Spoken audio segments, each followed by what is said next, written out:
Assalamualaikum warahmatullahi wabarakatuh. Perkenalkan, nama saya Julia Widayanti dengan NIM 4301022098. Nah, sebelumnya saya ucapkan terima kasih kepada Prof. Murbangun Nuswawati selaku dosen pengampu mata kuliah Filosofi Pendidikan Indonesia yang telah memberikan kesempatan untuk saya untuk bisa menjelaskan terkait koneksi antar materi topik 5 terkait pendidikan yang memerdekakan. Nah, pada video kali ini saya akan menjelaskan terkait apa sih hubungannya antara topik 1, topik 2, topik 3, topik 4, dan topik 5 yang sudah kita pelajari pada mata kuliah Filosofi Pendidikan Indonesia. Itu ya teman-teman. Jadi pada topik 3 kita sudah mempelajari terkait identitas manusia Indonesia. Nah, pada topik tersebut kita semua sudah mengetahui bahwasanya identitas manusia Indonesia itu ada 3. Untuk yang pertama adalah Kebhinneka Tunggal Ikaan, kemudian yang kedua adalah adanya nilai-nilai Pancasila, kemudian yang ketiga adalah nilai-nilai religiusitas. Nah, kemudian yang pertama, yakni nilai Kebhinneka Tunggal Ikaan. Sudah kita ketahui bersama bahwasanya bangsa Indonesia memiliki banyak sekali keberagaman, baik itu keberagaman terkait suku, budaya, latar belakang, warna kulit, ras, dan lain sebagainya. Nah, namun dengan adanya perbedaan tersebut tidak menjadikan rakyat Indonesia atau manusia-manusia Indonesia itu terpecah belah, namun malah saling bertoleransi sehingga saling memberikan toleransinya terkait keberagaman yang sudah ada. Kemudian yang kedua adalah nilai-nilai Pancasila. Nah, pada nilai-nilai Pancasila tersebut merupakan implementasi dari nilai-nilai kehidupan bangsa Indonesia itu sendiri. Jadi di dalam nilai Pancasila itu kan ada 5 sila. Nah, yang mana 5 sila tersebut adalah menggambarkan kehidupan manusia-manusia yang ada di dalam bangsa Indonesia. Kemudian yang ketiga ada religiusitas. Nah, bangsa Indonesia itu sendiri memiliki berbagai macam kelompok, kemudian memiliki berbagai macam komunitas, yang mana pada masing-masing komunitas tersebut memiliki kepercayaan atau religiusitasnya masing-masing. Sehingga dengan adanya kepercayaan atau religiusitasnya masing-masing tersebut, kemudian kelompok itu melakukan ibadah atau ritual sesuai dengan kepercayaan yang dianut oleh kelompoknya. Kalau pada topik 3 tadi kan kita sudah mempelajari terkait identitas manusia Indonesia. Kemudian apa sih hubungannya dengan topik 4? Kalau topik 3 tadi identitas manusia ada 3 nilai, yakni Kebhinneka Tunggal Ika, nilai-nilai Pancasila dan religiusitas. Maka pada topik 4 ini kita mempelajari terkait Pancasila sebagai fondasi pendidikan. Tadi pada topik 3 kan terdapat nilai-nilai Pancasila pada identitas manusia Indonesia. Jadi pada topik 4 ini adalah implementasi dari nilai-nilai Pancasila tersebut ke dalam pendidikan. Karena pada dasarnya pendidikan merupakan tonggak dari bangsa, tonggak dari suatu bangsa itu sendiri. Karena di dalam pendidikan kan terdapat anak muda, yang mana anak muda tersebut adalah sebagai penerus bangsa.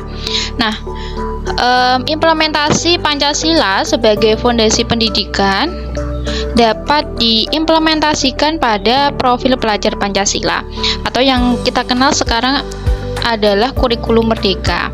Jadi pada kurikulum merdeka itu terdapat satu gagasan, yakni terkait profil pelajar Pancasila.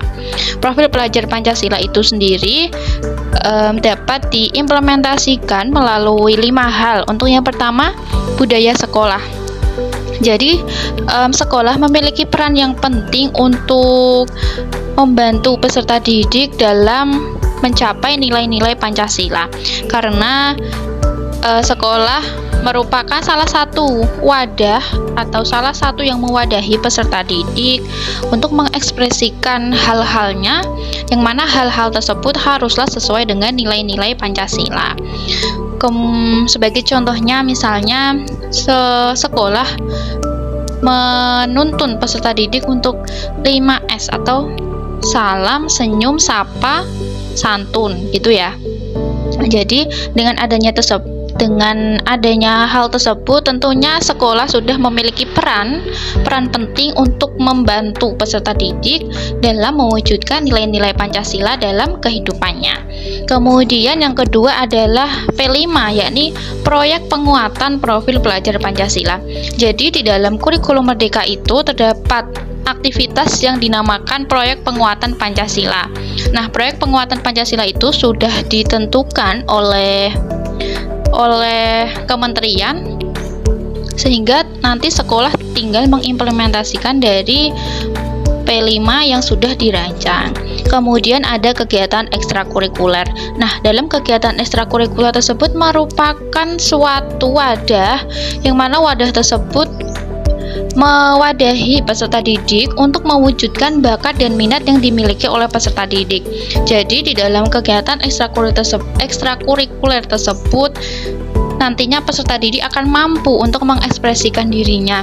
Nah, jadi di sini juga terdapat peran guru dan peran sekolah, yakni untuk mendirikan kegiatan ekstrakurikuler yang sesuai dengan nilai-nilai Pancasila. Kemudian ada kegiatan intrakurikuler. Nah, untuk kegiatan intrakurikuler ini adalah implementasi pada kegiatan pembelajaran. Jadi, di dalam kegiatan pembelajaran sudah ada capaian pembelajaran yang sudah ditentukan oleh pemerintah. Jadi, nantinya guru akan mendesain sebuah pembelajaran atau sebuah kegiatan pembelajaran yang akan membantu peserta didik untuk mencapai capaian pembelajaran tersebut. Nah, dalam mencapai capaian pembelajaran tersebut atau guru dalam membuat rancangan kegiatan pembelajaran juga tentunya harus menyesuaikan dengan capaian pembelajaran, yang mana di situ juga terdapat profil Pancasila yang harus dimiliki oleh peserta didik. Misalnya adalah pembelajaran dengan diskusi. Nah, pada konsep tersebut adalah mewujudkan untuk peserta didik yang mampu memiliki pikiran yang kritis atau mampu bernalar kritis, mampu berpikir secara kreatif, serta dia mampu untuk berkolaborasi dengan peserta didik yang lainnya di dalam suatu kelompok yang sudah dibentuk oleh guru. Nah, kemudian pada topik 4 tadi kita kan sudah mempelajari terkait Pancasila sebagai fondasi pendidikan. Nah, dalam mewujudkan Pancasila sebagai fondasi pendidikan di situ tentunya adalah pendidikan yang memerdekakan. Jadi pada topik 5 ini kita mempelajari terkait pendidikan yang memerdekakan sebagai implementasi dari Pancasila yang dijadikan sebagai fondasi pendidikan bangsa Indonesia. Nah, pendidikan yang memerdekakan itu seperti apa sih? Pendidikan yang memerdekakan merupakan pendidikan yang mana didasarkan pada kodrat alam dan kodrat zaman yang dimiliki oleh peserta didik. Nah, sudah kita ketahui bahwasanya sebagai seorang manusia tentunya memiliki karakteristik, memiliki keunikan sendiri-sendiri, yang mana hal itu dinamakan sebagai kodrat alam, yakni bawaan karakter peserta didik yang sudah dimilikinya sejak lahir. Sedangkan untuk kodrat zaman adalah perubahan zaman atau keadaan zaman di mana peserta didik itu tinggal. Misalnya pada masa sekarang kan peserta didik sudah mampu mengakses semua teknologi, mampu mengakses teknologi yang sudah maju, sehingga sebagai seorang guru di sini tentunya haruslah mampu mengimplementasikan teknologi tersebut di dalam pembelajaran. Misalnya di dalam media pembelajaran menggunakan pembelajaran berbasis YouTube, yang mana nantinya peserta didik diminta untuk menonton sebuah video pembelajaran yang sudah ada di YouTube, sehingga peserta didik akan mampu memanfaatkan teknologinya dan peserta didik tidak dibatasi oleh kodrat zaman yang sudah dimilikinya. Nah, sebagai implementasi dari pendidikan yang memerdekakan, sebagai contohnya adalah Sanggar Anak Akar. Jadi, Sanggar Anak Akar ini sudah melaksanakan pendidikan yang memerdekakan. Namun pada Kemudian sebagai contoh lainnya adalah pada topik 2 kita mempelajari terkait pendidikan yang menuntun. Tadi sudah kita ketahui bahwasannya fondasi pendidikan di Indonesia itu didasarkan pada nilai-nilai Pancasila. Pada penjelasan sebelumnya adalah pendidikan yang memerdekakan. Jadi pada topik 2 ini kita mempelajari terkait pendidikan yang menuntun sebagai implementasi dari nilai-nilai Pancasila yang digunakan sebagai fondasi pendidikan di Indonesia. Nah, pendidikan yang menuntun itu seperti apa sih? Pendidikan yang menuntun itu adalah pendidikan di mana seorang guru itu menjadi fasilitator untuk peserta didiknya. Sehingga dalam hal ini peserta didik akan mampu untuk mengimplementasikan atau mampu untuk mengembangkan bakat dan kreativitasnya sesuai dengan keinginannya. Namun sebagai batasan bahwasanya di sini peserta didik juga harus mampu mengembangkan sesuai dengan capaian pembelajaran yang sudah ditentukan. Jadi tidak boleh semena-mena dia dalam mengembangkan bakat dan kreativitasnya. Karena bagaimanapun peserta didik juga memiliki kewajiban untuk mampu mencapai capaian pembelajaran yang sudah ditentukan. Nah, untuk pendidikan yang menuntun itu seperti apa? Misalnya yang pertama, pembelajaran berbasis etnoscience. Jadi di sini pembelajaran yang memanfaatkan atau memasukkan faktor-faktor budaya ke dalam proses pembelajaran. Misalnya pada saat mempelajari koloid, kemudian peserta didik diberikan contoh lontong khas Banjarnegara. Jadi di dalam lontong khas Banjarnegara tersebut terdapat santan. Nah, kemudian anak-anak santan itu masuknya koloid atau tidak ya? Kemudian kalau masuk koloid ya itu masuknya ke fase yang apa gitu.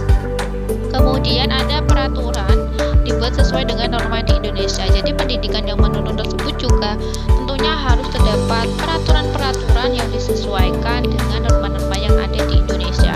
Karena ketika sebuah peraturan dibuat tidak sesuai dengan norma-norma yang ada di Indonesia, maka nantinya akan membuat peserta didik itu malah melanggar sebuah peraturan yang mana akan memberikan kehancuran kepada bangsa Indonesia. Kemudian yang ketiga adalah pendidikan mampu menanamkan nilai-nilai religiusitas. Nah, bagaimana caranya agar pendidikan itu mampu menanamkan nilai-nilai religiusitas? Sebagai contoh kecil adalah guru sebelum memulai pembelajaran atau guru saat mengawali pembelajaran maka meminta peserta didik untuk berdoa bersama. Kemudian saat mengakhiri pembelajaran juga melakukan doa penutup supaya pembelajaran yang dipelajari pada saat itu memberikan kebermanfaatan kepada peserta didik dan kepada orang lain. Nah, kemudian kaitannya dengan topik 1. Topik 1 itu terkait perjalanan pendidikan nasional. Nah, kita ketahui bersama bahwasanya pendidikan yang pertama kali di Indonesia adalah pendidikan Bumi Putra. Pendidikan Bumi Putra itu didirikan oleh Belanda dan tidak sesuai dengan karakter bangsa Indonesia itu sendiri. Kalau tadi pendidikan di Indonesia kan dilandaskan pada nilai-nilai Pancasila. Nah, pada pendidikan Bumi Putra ini sangat bertentangan sekali dengan nilai-nilai Pancasila Indonesia. Sehingga pada pendidikan Bumi Putra ini yang dipelajari adalah membaca, menulis, dan berhitung. Dan pendidikan tidak diperuntukkan untuk semua kalangan masyarakat Indonesia, akan tetapi hanya kalangan-kalangan tertentu yang ditunjuk oleh Belanda. Nah, karena kasus tersebutlah kemudian Ki Hajar Dewantara memikir otak atau memikir bagaimana caranya sehingga Ki Hajar Dewantara ini membuat ide atau gagasan untuk mendirikan Taman Siswa pada tahun 1922. Nah, kemudian pada Taman Siswa ini mempelajari terkait membaca, menulis, menghitung, dan pendidikan karakter. Yakni yang dimaksud pendidikan karakter adalah pendidikan terkait karakter-karakter yang diberikan kepada peserta didik yang sesuai dengan nilai-nilai Pancasila. Jadi pada pendidikan Taman Siswa ini ada benar-benar implementasi dari pendidikan yang sesuai dengan karakter bangsa Indonesia. Nah, kalau pada saat Taman Siswa itu namanya pendidikan karakter, kemudian kalau pada kurikulum Merdeka yang kita gunakan saat ini di sekolah itu kita namakan dengan profil pelajar Pancasila. Nah, untuk profil pelajar Pancasila ini merupakan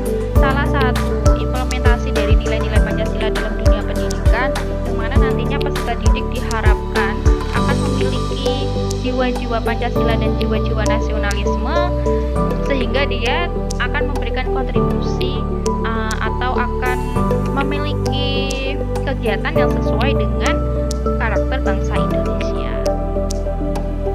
Nah, demikian penjelasan saya terkait koneksi antar materi mata kuliah Filosofi Pendidikan Indonesia pada topik 5. Terima kasih kepada Prof. Murbangunuswawati. Saya ucapkan mohon maaf atas segala kesalahan. Sekian penjelasan dari saya. Wassalamualaikum warahmatullahi wabarakatuh.